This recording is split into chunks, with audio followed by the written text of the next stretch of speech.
Bonjour, Bonjour. est-ce que tu peux te présenter s'il te plaît? Oui, je m'appelle Nimbi. Je suis médecin biologiste, parasitologue mycologue. Je travaille à l'hôpital Avicenne. Donc si on se retrouve aujourd'hui, c'est pour parler de la drépanocytose. Est-ce que tu peux nous expliquer ce qu'est cette maladie? Alors, la drépanocytose, c'est une maladie génétique qui est caractérisée par la déformation du globule rouge en faucille. C'est-à-dire qu'au lieu d'être une disque biconcave, ça va être comme une faucille. Et cela, c'est à cause d'une mutation génétique au niveau de l'hémoglobine qui fait que lorsque le globule rouge est en manque d'oxygène, donc ça va se déformer. La drépanocytose est une maladie très répandue dans le monde et pourtant on en entend très peu parler. Pourrais-tu nous expliquer son positionnement à travers le monde et dans les populations? Oui. Alors la drépanocytose, il faut dire que c'est la quatrième priorité en fait de l'Organisation mondiale de la santé après le cancer, le sida et le paludisme. Et ça se retrouve surtout 80% dans les pays, en Afrique subsaharienne. Mais il y en a aussi en Amérique, en Inde et dans le bassin méditerranéen. Et à peu près, si on parle de l'Afrique, il y a à peu près 240 000 naissances d'enfants drépanocytaires par an. Et en France, il y a à peu près 400 naissances par an.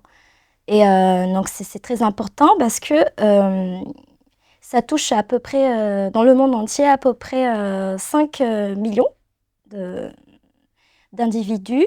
Et si on compte les porteurs sains, ça peut atteindre jusqu'à 150 millions d'individus dans le monde. Donc c'est une maladie quand même qui est très répandue. C'est d'ailleurs pour ça que c'est la quatrième priorité de l'OMS. Ça veut dire quoi être porteur sain de la drépanocytose? La drépanocytose, c'est une maladie héréditaire récessive, c'est-à-dire que si on a un parent qui est porteur du gène et qui n'est pas malade, donc il est malade à 50%, il y a un autre parent qui est également porteur sain ou qui ne porte pas le gène. Donc lorsque ces deux individus vont se marier et ils vont avoir des enfants, c'est tout à fait possible qu'il y a un de ces enfants qui vont être des porteurs sains, c'est-à-dire qu'ils vont hériter le gène qui n'est pas malade et malade, ou un enfant qui va hériter les deux gènes malades, ou un enfant qui va rien hériter, donc qui ne va pas présenter la maladie. Donc les porteurs sains, ce sont ceux qui ont le gène en eux, mais qui ne manifestent pas physiquement les symptômes de la drépanocytose. Comment se manifestent les symptômes de la drépanocytose? Alors les symptômes de la drépanocytose, en général, c'est dans l'enfance que ça se manifeste, vers l'âge de 3 mois, le plus tôt, c'est vers l'âge de 3 mois. Et c'est surtout par une anémie chronique, c'est-à-dire que la personne va être pâle, ou un petit peu subictérique, c'est-à-dire elle va avoir des conjonctives un peu jaunes. Et à part ça, la fatigue chronique, la personne peut être sujette à plusieurs infections, plus sensible à des infections. Et à part ça, il y a aussi les essoufflements, tout ce qui est signe d'anémie en fait, les essoufflements, pâleur et tout ça. Et la plus connue aussi, c'est ce qu'on appelle la crise vaso-occlusive. En fait, c'est lorsque les globules rouges, puisque quand j'ai expliqué tout à l'heure que les globules rouges, au lieu d'être comme une forme de disque, ça va être falciformé. Donc, ces globules rouges falciformés vont en fait boucher les petites artères au niveau des organes. Et c'est ça qui crée en fait une sorte de ischémie, c'est-à-dire que les organes ne reçoivent plus de l'oxygène. Donc, c'est ça qui cause en fait les douleurs et ça dépend de l'endroit où, où les petites artères vont être bouchées. Donc, c'est un peu ça par rapport à la crise vaso-occlusive. C'est une crise douloureuse, intense, que, que vraiment seuls les gens qui l'ont vraiment vécu, qui peuvent témoigner de l'intensité de la douleur. Mais en tout cas, c'est une douleur terrible. Et la crise vaso-occlusive peut être compliquée de plusieurs autres maladies. Il y a plusieurs complications après, mais peut-être qu'on en parlera après. Mais du coup, voilà, là, c'est surtout ça, la crise vaso-occlusive. Ça peut aller jusqu'à l'accident vasculaire cérébral et tout. Donc, c'est un peu ça les symptômes de la drépanocytose. Et à part ça, chez les enfants, il peut y avoir aussi des retards staturopondérales. Voilà. Qu'est-ce qu'un retard staturopondéral? Alors, le retard staturopondéral, c'est lorsque votre enfant ne se situe pas en fait dans la courbe normale de croissance. Vous pouvez le voir dans le carnet de santé. Et c'est-à-dire que le poids et la taille de l'enfant ne correspondent pas à la taille et au poids des enfants qui ont le même âge que, que lui. Quelles sont les complications liées à la drépanocytose? Alors, les complications liées à la drépanocytose, c'est surtout bah,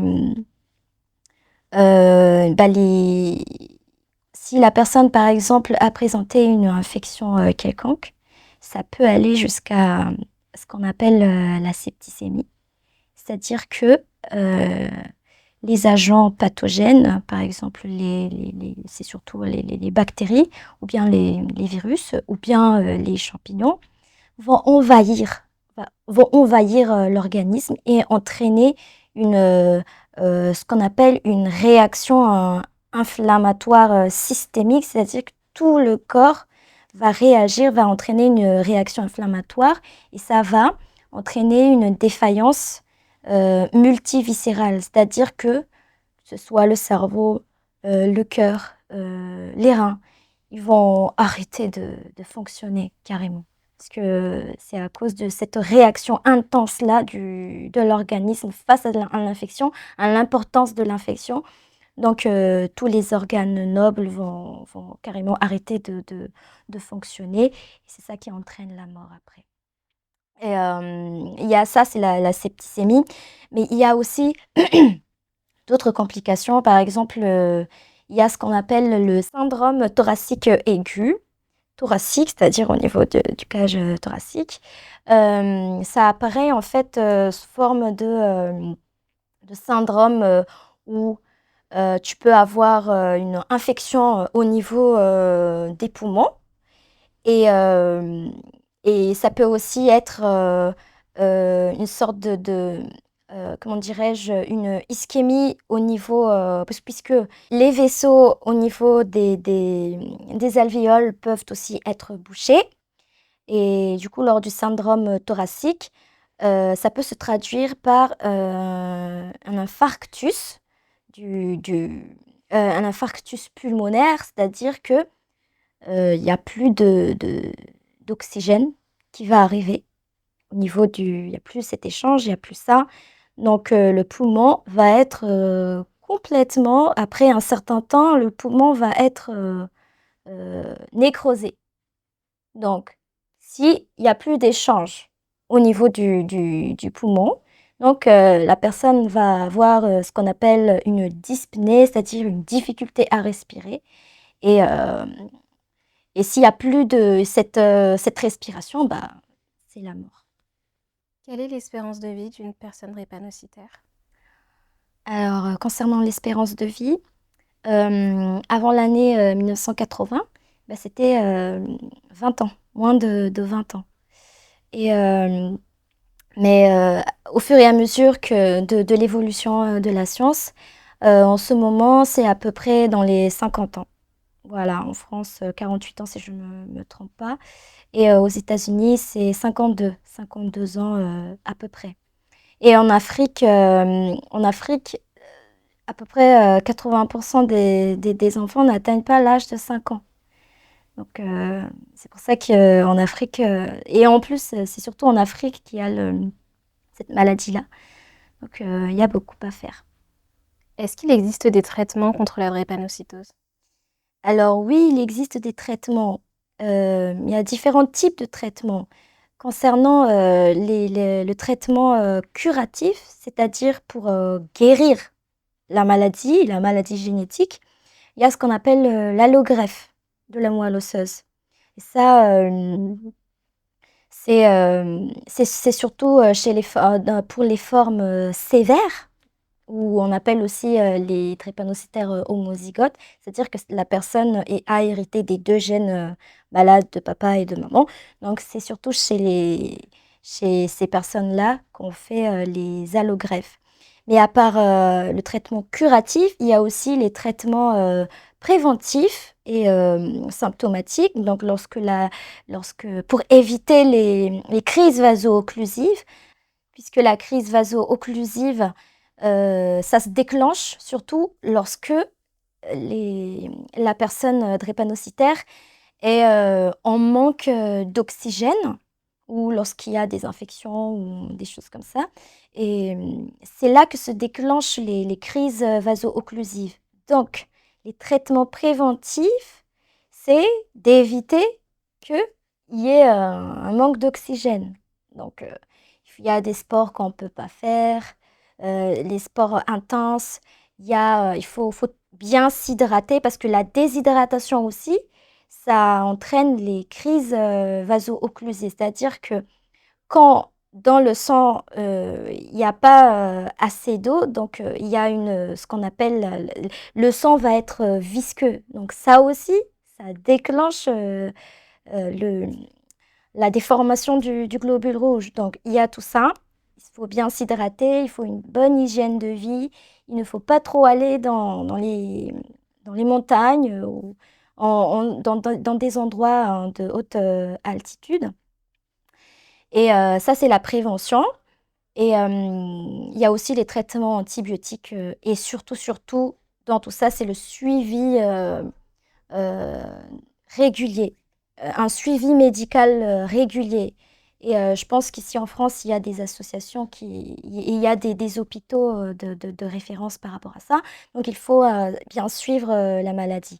Il y a aussi les vaccins, que c'est recommandé pour éviter les infections, pour avoir une immunité plus costaud contre les micro-organismes. Pour les traitements symptomatiques, bah, ça va être lorsque le traitement des crises vaso-occlusives.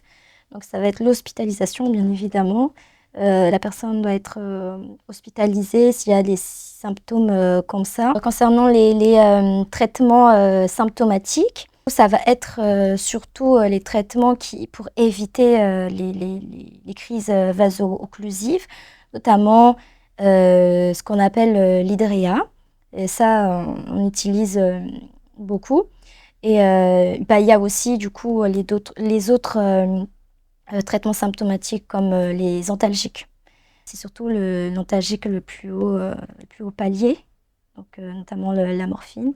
Parce que c'est, comme j'ai dit, la douleur, elle est tellement intense qu'il faut un antalgique de palier maximal pour pouvoir ne plus sentir la douleur.